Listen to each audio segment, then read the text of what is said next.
Hello friends, welcome to Gargi education. So friends, मैं BA semester first का आपको communication everyday life पढ़ा रही हूँ, जिसमें कि मैं लास्ट यूनिट पढ़ा रही थी आपको स्पीकिंग स्किल्स के बारे में। ठीक है, तो हम स्पीकिंग स्किल्स में फ्रेंड्स ओरल कम्युनिकेशन के बारे में पढ़ रहे हैं, जिसके कि मैंने आपको उसकी ओरल कम्युनिकेशन के स्ट्रेंथ और वीकनेस के बारे में बताया लास्ट वीडियो में। मोनोलॉग्स और डायलॉग्स के बारे में बताया, ग्रुप डिस्कशन के बारे में बताया। अब इसके दो पार्ट्स और हैं ओरल कम्युनिकेशन के, जो कि है पब्लिक स्पीच और प्रेजेंटेशन। ठीक है फ्रेंड्स, तो आज हम पब्लिक स्पीच, प्रेजेंटेशन और फेसिंग इंटरव्यूज, तो ये दो पार्ट्स बचे हुए थे ओरल कम्युनिकेशन के, जो कि मैं आपको कवर करवा देती हूँ आज की वीडियो में। ठीक है, फिर आपका ये जो स्पीकिंग स्किल्स वाला चैप्टर है ये फिनिश हो जाएगा। ठीक है, तो स्टार्ट करते हैं। तो फेसिंग इंटरव्यू फ्रेंड्स, इंटरव्यू से आपको पता होगा क्या होता है। इंटरव्यूज को हिंदी में जो कि साक्षात्कार बोला जाता है। जब भी फ्रेंड्स आप इंटरव्यू का नाम सुनते हैं तो आपको यही लगता है कि जब हम कोई भी जॉब्स के लिए अप्लाई करते हैं तो इंटरव्यू तब लिया जाता है, लेकिन ऐसा नहीं है। इंटरव्यू हमेशा किसी भी प्रोफेशनल कोर्स को करने में, या कोई आप प्रोफेशनल जॉब कर रहे हैं, किसी भी एकेडमिक या नॉन एकेडमिक किसी भी चीज़ के कोर्सेज में भी आपको इंटरव्यू फेस करना पड़ता है। तो आप कैसे इंटरव्यू फेस करते हैं, आपको क्या क्या स्टेप्स अपने दिमाग में रखने होते हैं, इन्हीं चीज़ों के बारे में आज हम पढ़ेंगे। ठीक है, तो स्टार्ट करते हैं। The term interviews probably rings the prospect of employment over mind. यानी कि इंटरव्यू से हमारा क्या, हमें ऐसे ही लगता है कि एम्प्लॉयमेंट के लिए ही इंटरव्यू लिया जाता है। बस जब हम जॉब पे, अगर हमें रोजगार चाहिए तो इंटरव्यू तभी लिया जाता है। लेकिन but apart from that there are many other kinds of interviews. लेकिन बहुत प्रकार के इंटरव्यूज होते हैं फ्रेंड्स, जैसे कि मैंने आपको बताया कि interviews for getting in premier academic institution.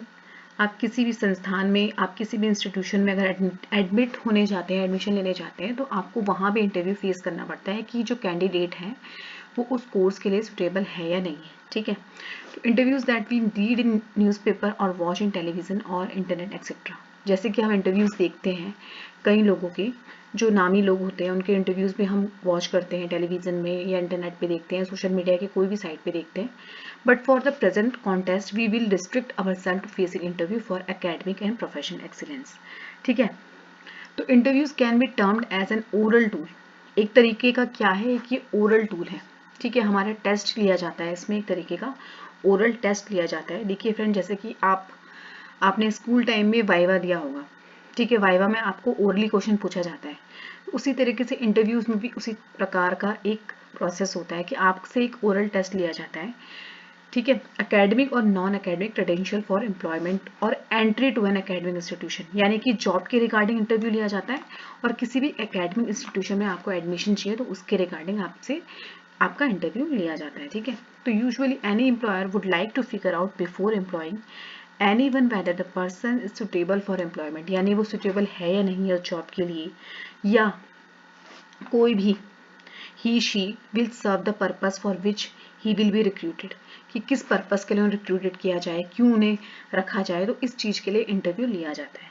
तो सिमिलरली एन एकेडमिक इंटरव्यू, जो कि एकेडमिक इंटरव्यू होते हैं।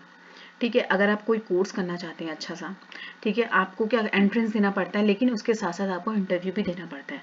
ठीक है, academic interviews tries to find out if the applicant is suitable for pursuing a particular course, और if the student has put in effort to get a diploma और degree for a particular course. ठीक है, अब if the interview is for the purpose of evaluation.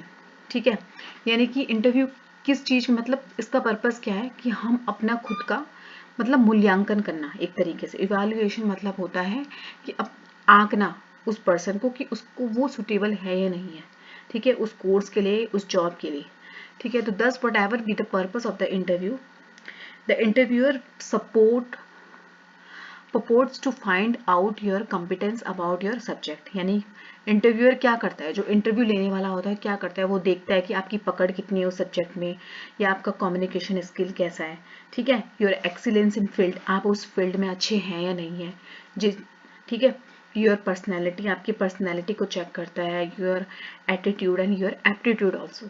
ठीक है, तो usually interviews are taken by a panel of expert. तो ज़्यादातर friends, आप अगर आप इंटरव्यूज देखेंगे तो ज़्यादातर एक पैनल, एक एक्सपर्ट्स की टीम होती है, कुछ 4-5 व्यक्ति होते हैं। ठीक है, वो एक्सपर्ट्स होते हैं, तो उनके द्वारा आपका इंटरव्यू लिया जाता है आगे। जैसे अगर आप इंटरव्यू देंगे, अभी फेस करेंगे कभी या किसी ने किया भी होगा, तो आप देखेंगे कि कुछ पैनल ऑफ एक्सपर्ट होते हैं जो कि इंटरव्यू लेते हैं। तो and it is essential that one maintain an eye contact with almost all members. अब इसमें ये चीज़ बताई हुई है कि इंटरव्यू में मेन क्या होता है कि आपको आई कांटेक्ट मेंटेन करना रखना पड़ता है, कि सबसे नज़रें मिला के आपको जवाब देना पड़ता है। ये नहीं कि आपकी नज़रें कुछ और बोल रही हैं, आपके शब्द कुछ और बोल रहे हैं, तो वो मैच नहीं करते, तो इट मीन्स आप कॉन्फिडेंस ही नहीं है इंटरव्यू देने के लिए। तो ये भी मैटर करता है कि आपको आई कांटेक्ट बना के रखना पड़ता है सभी मेंबर से, ठीक है, जितने भी पैनल ऑफ एक्सपर्ट हैं उन सभी से, ठीक है। तो फ्रेंड्स, इसमें कुछ आपको दिया हुआ है कि आपको कुछ बातें ध्यान में रखनी होती है जब भी आप इंटरव्यू के लिए जाएं, आपको कुछ अपने दिमाग में फोकस करके चलना पड़ता है, ठीक है। अगर आप ये चीज़ें फोकस करेंगे तो आप बहुत ही अच्छे एक तरीके से इंटरव्यू दे पाएंगे। तो फ्रेंड्स, ये जो चीज़ें हैं आपको ये सिलेबस में दी गई हैं, ये केवल इसीलिए नहीं है कि आपको एक एग्ज़ाम पास करना है, आपको ये जो चीज़ें हैं, आपको ये जो कम्युनिकेशन पढ़ाया जा रहा है, स्पीकिंग स्किल्स पढ़ाया जा रहा है, तो ये आपके बाद में भी काम आने वाला है फ्रेंड्स। जब भी आप जॉब के लिए अप्लाई करेंगे, ठीक है, किसी कोर्स के लिए अप्लाई करेंगे, आप अपने को इंटरव्यू के लिए प्रिपेयर कर सकते हैं इन चीज़ों को ध्यान अगर आप देंगे तो, ठीक है। तो सबसे पहले हमें दिमाग में क्या बिठाना है कि सबसे पहले जब भी इंटरव्यू देने जाएं हम, तो we all know that we should attire ourselves according to the occasion. मतलब कि हमें वेल ड्रेस्ड होकर जाना पड़ेगा। मैं आपको बहुत इजी लैंग्वेज में बता देती हूँ कि जब भी इंटरव्यू देने जाता है कोई भी व्यक्ति, तो ओकेजनली क्या करता है, जैसे ओकेजनली हम ड्रेस उस हिसाब से पहनते हैं, अटायर उस हिसाब से पहनते हैं, वेशभूषा, तो हमें उसी तरीके से इंटरव्यू में भी करना होता है। तो इंटरव्यू क्या है, एक फॉर्मल ओकेजन है, ठीक है। तो therefore you must try to put forward attire which is formal and give a nice impression about you. यानी कि आपको देखो, सबसे पहले तो फ्रेंड्स आपकी जो क्वालिफिकेशन है या जो भी है वो बाद में बोलती है, लेकिन आपका जो सबसे पहले क्या आपको देखा जाता है, ठीक है। मतलब अगर आपका रिज्यूमे, हमें नहीं पता कि आप सामने वाला कितना पढ़ा लिखा है, लेकिन अगर वो वेल ड्रेस्ड है तो हम उसकी ड्रेसिंग सेंस को देखकर ही पता लगा लेते हैं कि हाँ शायद ये एजुकेटेड होगा, क्वालिफाइड हो, क्वालिफिकेशन इसकी अच्छी होगी, ठीक है। तो आपको कैसे बन के जाना होता है, सबसे पहले जो है वो बहुत बहुत मैटर करता है कि आपका अटायर किस तरीके का है, कि आप किस तरीके की वेशभूषा पहनते हैं, और बिल्कुल फॉर्मल तरीके से ताकि वो अच्छा लगे, वो इम्प्रेस करे दूसरे को। तो दूसरी चीज़ें हमें क्या दिमाग में रखनी है कि it is essential to have the etiquette to wish the people in the interview board panel and not to do anything that would make them feel that you are rude or over confident or a फूल। यानी कि सबसे बड़ी चीज़ होती है कि आप adequate, यानी कि आपको सबको विश करना होता है एक तरीके से, ठीक है। जब भी आप एंटर करते हैं तो आप गुड मॉर्निंग सर या गुड मॉर्निंग मैम करके, ताकि आपका कॉन्फिडेंस लेवल उनको पता चले और आप एक अच्छा इंप्रेशन जाए, और उनको ये भी फील ना हो कि आपका रूड स्वभाव है या आप ओवर कॉन्फिडेंट तो नहीं है। तो आपको तो ये सब चीज़ें क्या होती है, ये भी इंटरव्यू के दौरान देखी जाती है, ठीक है। उसके बाद है friends, mostly the question is an interview are related to your subject of specialisation, है ना। तो मोस्टली क्या होता है कि क्वेश्चन किससे पुट किया जाता है, आपके सब्जेक्ट से, जिसमें आप मतलब स्पेशल आपको, आपने कुछ भी आपने डिप्लोमा किया है उस सब्जेक्ट में या कुछ भी किया है, आपने ऑनर्स किया है, तो आपसे उससे ही रिलेटेड ज़्यादातर क्वेश्चन पूछे जाते हैं, ठीक है।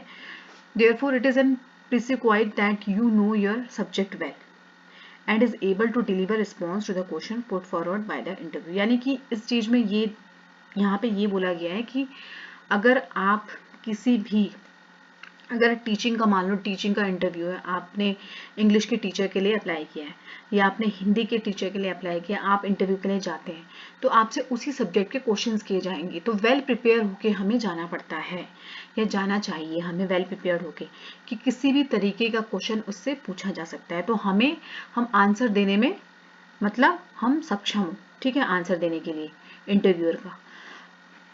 चौथी बात हमें क्या ध्यान रखनी है फ्रेंड्स, कि often interviewers ask your questions about your personal life which should be answered tactfully without divulging much of your personal life at the same time by not। यानी कि देखिए फ्रेंड्स, इंटरव्यूअर कभी कभी क्वेश्चन कैसे पूछ लेते हैं आपकी पर्सनल लाइफ से रिलेटेड, तो कभी आप ऐसा आंसर मत देना कि आपकी पर्सनल लाइफ ज़्यादा ही आप अपनी डीपली अपनी पर्सनल लाइफ के बारे में बता दें।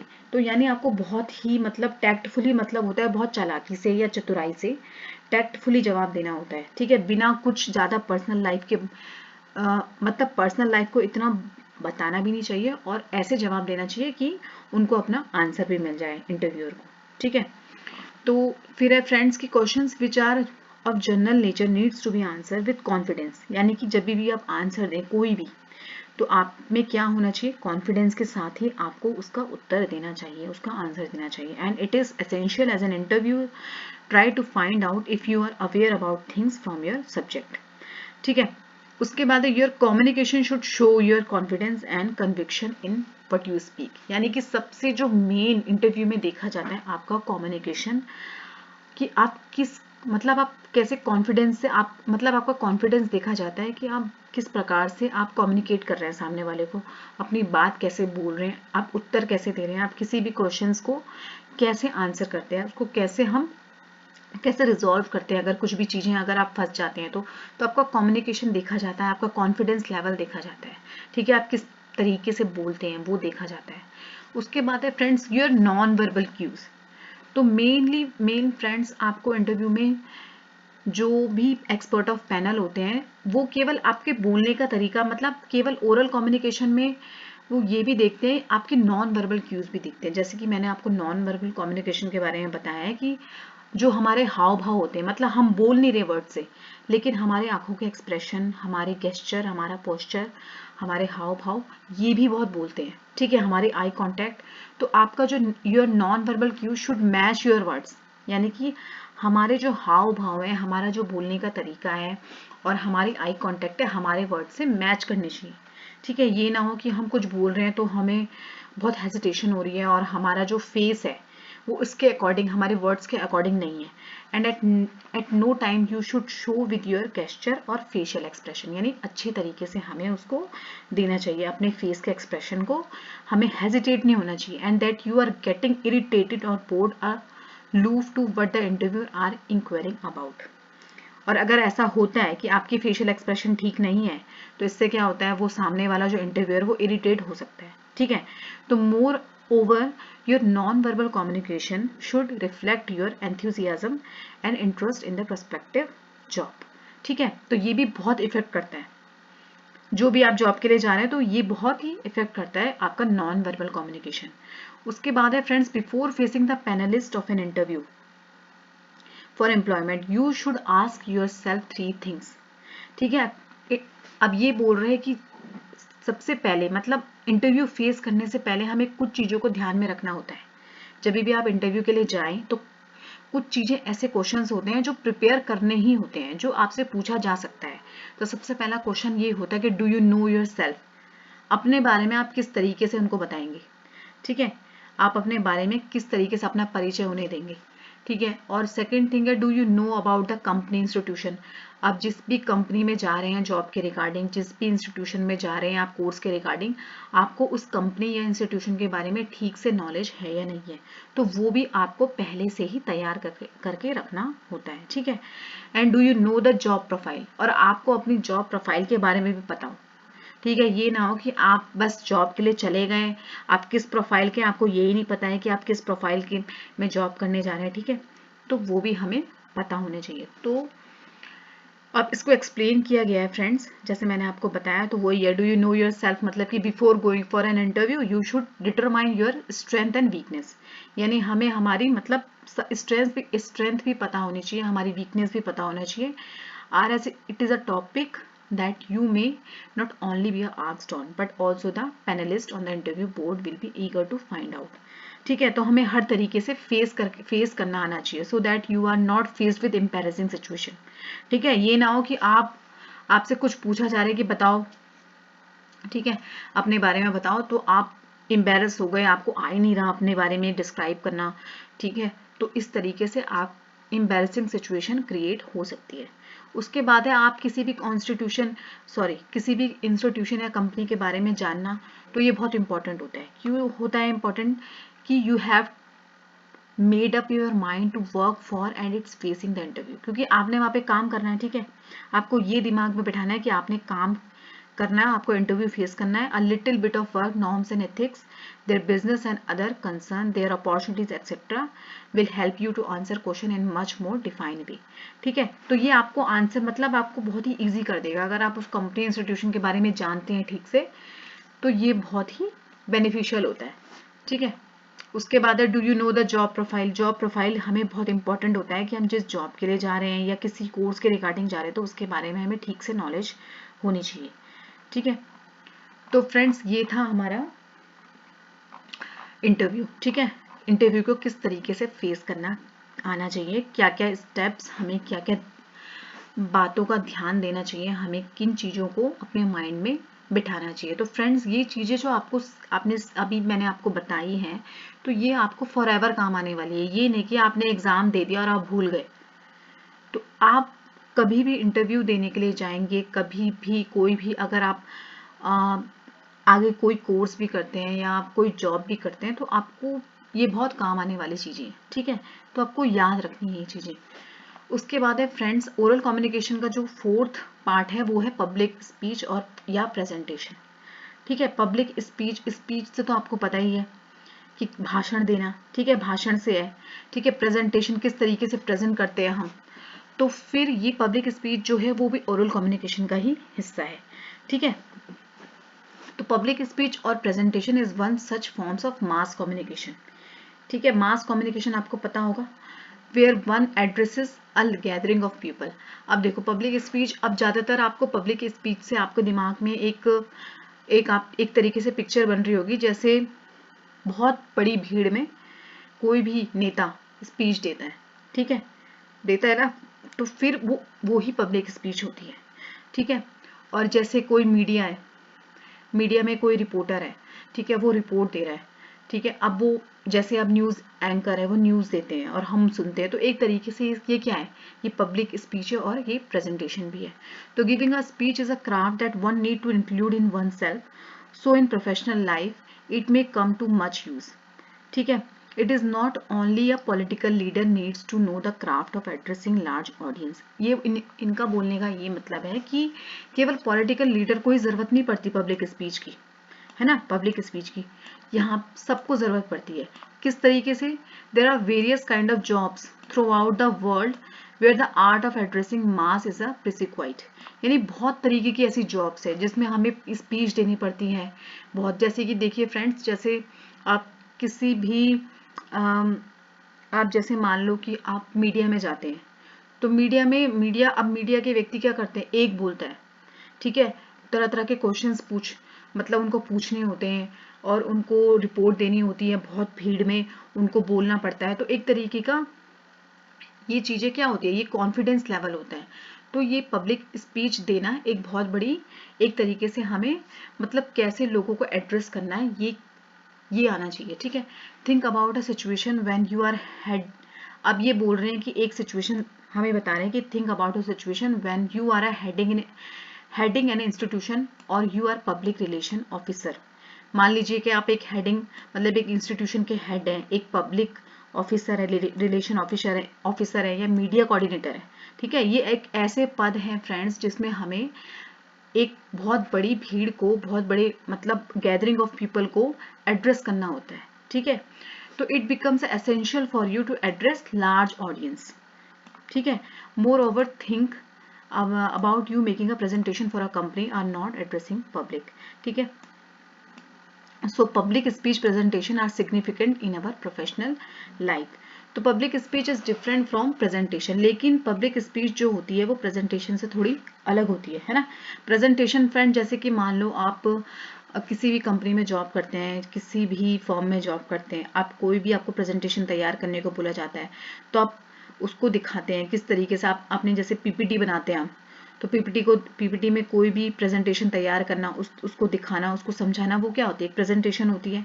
तो public speech is different from presentation in the sense that is public speech is one speaking is divergent mass whose background one is not aware of, where in presentation one is speaking to a select group of people। यानी कि public speech और presentation में यही difference है कि public speech में हमें ये नहीं पता हम पहले से मतलब कितनी पब्लिक होगी, कितनी हमें लार्ज ऑडियंस में बोलना है, इस तरीके का होता है, हम अवेयर नहीं होते इन चीज़ों के लिए कभी कभी। लेकिन प्रेजेंटेशन में हमें ये पता होता है कि कुछ ग्रुप्स ऑफ पीपल यानी कुछ लोगों का समूह होता है जिनको हमें बताना होता है, ठीक है, जिनको हमें प्रेजेंट करना होता है जो भी हमने तैयार किया है। तो professional background are more less similar to you who have similar interest.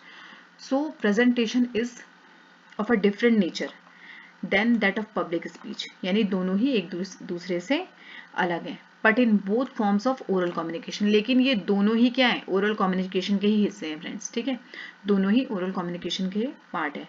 What is needed is to catch the attention of people, which can be done either by speaking something new, which the audience is not aware of, by saying things in such a manner which catches the attention of people। यानी कि अब public speech में क्या होता है कि अगर हम ठीक से नहीं बोलेंगे तो क्या होगा, जनता बोर हो जाती है, ठीक है, ऑडियंस को समझ नहीं आता। तो ऑडियंस को एक तरीके से अटेंशन पाने के लिए किस तरीके का वो बोलता है, वो कैसे एड्रेस करता है, जो सामने वाले जो भी लोग होते हैं, गैदरिंग ऑफ पीपल होते हैं, उनको किस तरीके से एड्रेस करना होता है, तो वो सब पब्लिक स्पीच के अंदर आता है। और अपने new ideas, new information is something that makes people attentive to the listener. मतलब अपने नए नए विचारों से, अपने नई नई इन्फॉर्मेशन से कैसे वो लोगों को, मतलब एक लिसनर को कैसे अटेंटिव रखता है, ठीक है, यानी वो बांधे रखता है अपनी स्पीच में। But in all contest it is essential that one needs to use a language which is audience will be accustomed with, यानी कि वो ऐसी भाषा का प्रयोग करना होता है उसको, मतलब उसको ऐसी ही भाषा का बोलना होता है जो लोग समझे। ऐसा ना हो कि अगर मान लो कि ज्यादातर भारत में क्या होता है, हम हिंदी भाषी है, ठीक है, उत्तर भारत में ज्यादातर हिंदी बोली जाती है। यदि उत्तर भारत में कोई भी लीडर अगर प्रेजेंट करेगी अपना स्पीच, पब्लिक स्पीच देगा, तो वो किस भाषा में देगा, ज्यादातर हिंदी भाषा में ही देगा। क्यों देगा, क्योंकि हमारे यहाँ बहुत कम लोग होते हैं जो अंग्रेजी समझते हैं या बोलते हैं, या आधे लोग समझते हैं आधे बोलते नहीं, तो इस तरीके से, ठीक है, तो उसको ऐसी भाषा का प्रयोग करना पड़ता है, ऐसी भाषा का प्रयोग करना पड़ता है जिससे जो ऑडियंस है वो बनी रहे, ठीक है। For a presentation one should be use a subject specified language. अब प्रेजेंटेशन में क्या होता है, एक ही लैंग्वेज का यूज होता है। अब देखिए फ्रेंड, जैसे आप, क्योंकि उसको पता है कि जितने भी ग्रुप ऑफ पीपल हैं वो एक लैंग्वेज से अवेयर हैं, ठीक है, अगर अंग्रेजी आती होगी एक को तो सभी उस भाषा से अवेयर होंगे। As a select group of audience is aware of such subject specified terminologies, ठीक है। But when it comes to public speech, लेकिन जब पब्लिक स्पीच की बात होती है तो इसमें क्या होता है, it is essential that one uses a simple straight forward language as possible. इसमें तो हमें सिंपल से सिंपल भाषा का प्रयोग करना पड़ता है ताकि लोग समझ सके, ऑडियंस समझ सके, ठीक है। अब in a public speech one has to rhetorical to catch the attention of the audience. Rhetorical मैंने आपको कल बताया था कि इस तरीके से शब्दों का चयन करना, इस तरीके से शब्दों को बोलना कि लोग, मतलब ऑडियंस का, मतलब वो अटेंशन पा सके। And it is very important to the pulse of the audience as soon as possible then react to according it. तो when one is public leader के बारे में ज्यादातर बात कर रहे हैं यहाँ पे पब्लिक स्पीच को लेके कि when one is a public leader one has to figure out what are the expectation of the audience, ठीक है, ऑडियंस की एक्सपेक्टेशन क्या है। तो ये सब चीजें उसे पता होनी चाहिए जो भी स्पीच देता है या देती है। And one need to present one self according to those expectation, but at the same time one need to go up beyond those expectation to mark one self as good speaker, ठीक है। हमें यानी कि उन्हीं के according बोलना होता है, उनकी जो भी आगे की एक्सपेक्टेशन है उनको लेके पब्लिक जो लीडर होता है उसको चलना होता है एक गुड स्पीकर की तरह, एक अच्छा वक्ता बनना होता है कि वो कैसे उन्हें समझ रहा है, उनकी बातों को समझ रहा है, उन्हें एक्सपेक्टेशंस को समझ रहा है, ठीक है। अब इस पे फ्रेंड्स, इन अ प्रेजेंटेशन के बारे में जैसे बता रखा है, in a presentation where is in a classroom or an office or a board room etcetera one has to keep in mind various thing. अब इसमें फ्रेंड्स प्रेजेंटेशन जब भी देता है कोई भी, तो क्या क्या चीजें इसमें हमें दिमाग में रखनी होती है, किन किन बातों का ध्यान देना पड़ता है, तो वो चीजें इसमें बताई हुई है, ठीक है, प्रेजेंटेशन के बारे में फ्रेंड्स। ठीक है। तो इसमें ये बताया है कि यदि आप किसी क्लासरूम में हैं या किसी ऑफिस में हैं या बोर्ड रूम में हैं तो आपको कुछ बातों का ध्यान देना होता है। सबसे पहले बात ये होती है फ्रेंड्स प्रेजेंटेशन में कि हमें टाइम लिमिट का ध्यान देना होता है। ठीक है, ये ना हो कि हम उस तरीके से समझा रहे हैं कि मतलब हम टाइम से ऊपर चले जाएं, हमारा टाइम ड्यूरेशन ही बढ़ जाए। तो usually in a presentation there is a time limit given. Time limit दी होती है कि आपको आधे घंटे के अंदर अंदर ये प्रेजेंटेशन आपको समझाना है और जो भी ग्रुप ऑफ पीपल है उनको समझ में भी आना चाहिए। ठीक है, and one should try to wrap one's presentation तो within that time as there should be a discussion post presentation तो अबाउट व्हाट यू प्रेजेंटेड। यानी कि एक ही प्रेजेंटेशन में सब कुछ होना चाहिए। ये ना हो कि आपकी अधूरी बात रह गई और आप कुछ ज़्यादा ही खींच रहे हैं किसी एक बात को, तो आपको टाइम का ध्यान देना पड़ता है इसमें। ठीक है, उसके बाद है prepare your self by writing.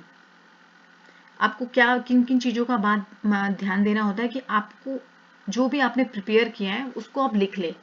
ठीक है, ये ना हो कि आप शब्दों को भूल जाए या कोई भी बात आपकी अधूरी रह जाए।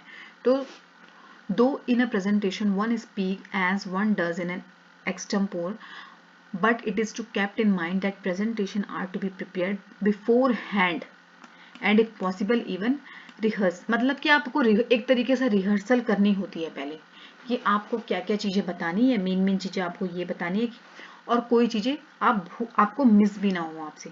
ठीक है, एक तरीके से हो सके पॉसिबल होता है कि आप एक बार रिहर्सल कर ले। तो फ्रेंड्स आपके लिए ये बहुत ही काम की चीज़ है कि अभी जब भी आप प्रेजेंटेशन आप अगर देंगे कभी फ्यूचर में या आप क्लास में देते हैं या ऑफिस में देंगे तो आपको भी इन चीज़ों के ध्यान देना पड़ेगा कि आपको टाइम लिमिट और दूसरा आपको प्रिपेयर होना पड़ेगा पहले से ही। हो सके तो आप रिहर्सल कर सकते हैं कि आपसे कोई चीज़ छूट ना जाए, मतलब आपकी बात कोई अधूरी ना रह जाए जो भी आप प्रेजेंट करना चाहते हैं। Often it is to good to write down the presentation and if not write down the whole thing at least make a structure in piece of paper. यानी ये बोला गया है कि पहले तो सारी चीज़ें लिख ले, अगर आप लिख नहीं सकते तो आप कुछ मेन पॉइंट्स होते हैं किसी भी पेपर में मेन पॉइंट्स होते हैं जो आप रेडी कर सकते हैं। ठीक है, अब एग्जाम्पल दिया गया है कि मतलब एक तरीके से आप उसका क्या बना ले, एनेक्डोट्स बना ले, मतलब एक व्याख्यान बना ले आपको क्या क्या चीज़ें बोलनी है। Also be noted so that is helpful during presentation, जो कि बहुत ही काम आएगा आपके प्रेजेंटेशन में। ठीक है, तीसरी बात हमें ध्यान देनी होती है often the framework of the presentation is circulated within the audience so that they are aware of the framework.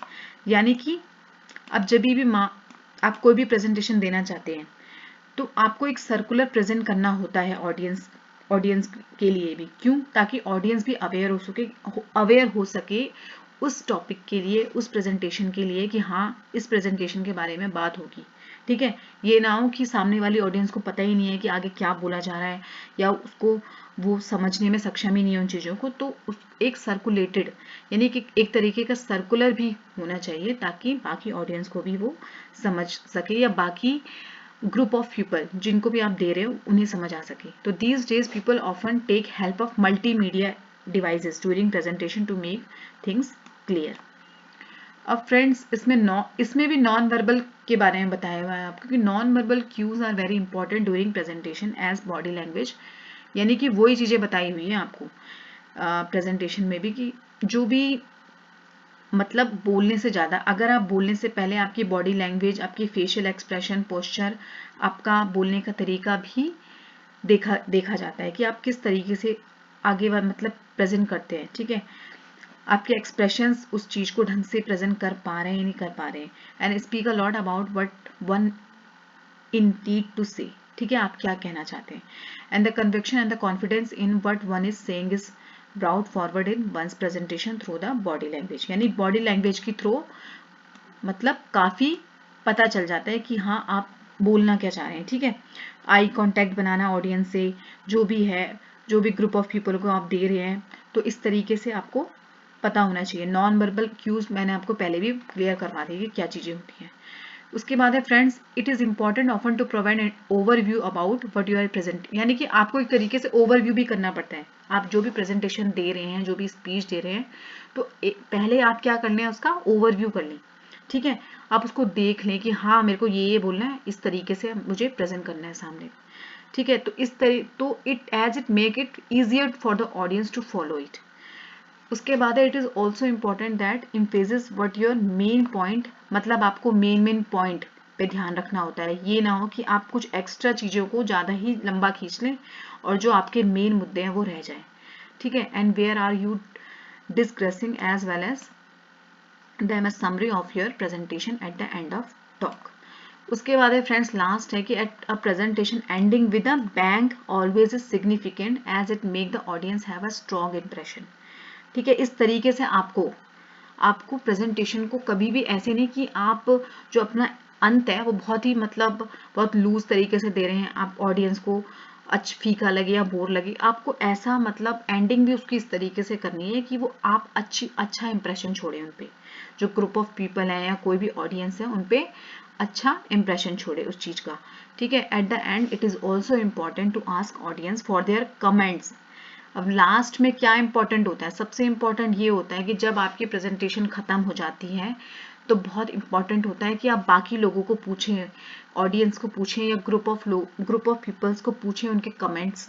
ठीक है, प्रेजेंटेशन से रिलेटेड या उनकी कोई क्वेरी तो नहीं है, कोई सजेशन, अगर आप वो कोई सजेशन देना चाहते हैं तो इस तरीके से बहुत ही इम्प्रेसिव प्रेजेंटेशन बनती है। ठीक है, तो इन चीज़ों को बहुत ही ध्यान देना चाहिए। ठीक है फ्रेंड्स, तो ये था आपका पब्लिक स्पीच एंड प्रेजेंटेशन। ठीक है, तो फ्रेंड्स ये जो स्पीकिंग स्किल्स के सारे पार्ट्स थे वो मैंने ख़त्म करवा दिए। आई होप आपको समझ आ गया होगा किस तरीके से आपको एग्ज़ाम में डिस्क्राइब करना है इसको। ठीक है, तो यहाँ पे फ्रेंड्स आपका ये कम्युनिकेशन का जो पूरा सिलेबस है वो फिनिश हो चुका है आज। ठीक है, तो आई होप आपको समझ आया होगा। अगर अच्छा लगा आपको तो प्लीज़ आप लाइक ज़रूर करना वीडियो को और चैनल को सब्सक्राइब ज़रूर करना और आगे शेयर ज़रूर करना। ठीक है, तो नेक्स्ट वीडियो में मैं आपको नेक्स्ट नए सब्जेक्ट के साथ पढ़ाऊँगी। तब तक के लिए धन्यवाद।